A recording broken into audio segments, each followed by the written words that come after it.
So how do your pieces relate to each other? So they all relate to each other through the initial theme, which was decay. So the photography is of decay in Stamford, right next to my building, and then it moved through towards rebirth and decay. So how do they relate to your theme?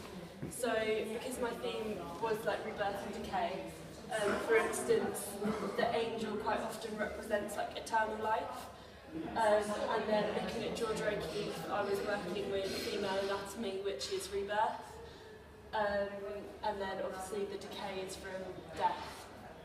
And how did you develop your theme through primary research? So in my primary research I was taking photographs near my building and noticed that although Stamford is really pretty and looks really alive, when you look behind the scenes there's a lot of decay going on.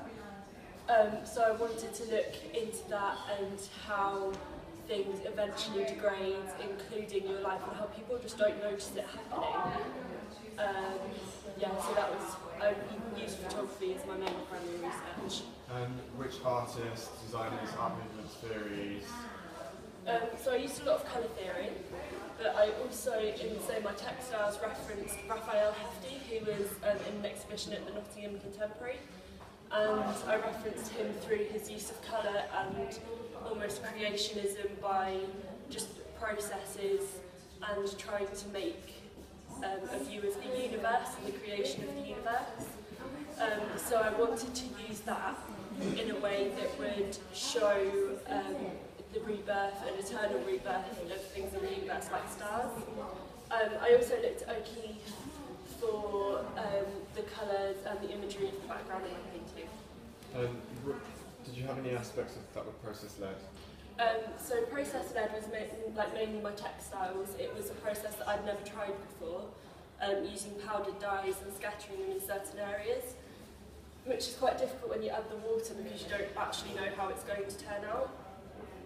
And then from that I remembered we'd used salt in silk dyeing to remove some of the dye, so I then added that to see if that would work, and it worked perfectly.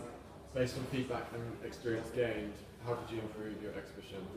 I think as a whole, if I had a little bit more space to be able to spread out my exhibition rather than it seeming quite cramped and people not really being able to absorb the whole thing, a lot of people said that it was a bit overwhelming, so they couldn't really focus on what was going on in my exhibition.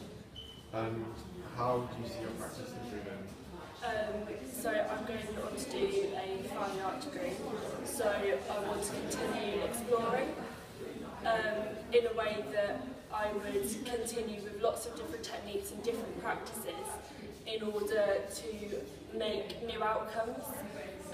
So I see my practice improving through development and through technique and skill development rather than literally just developing from what I've already done.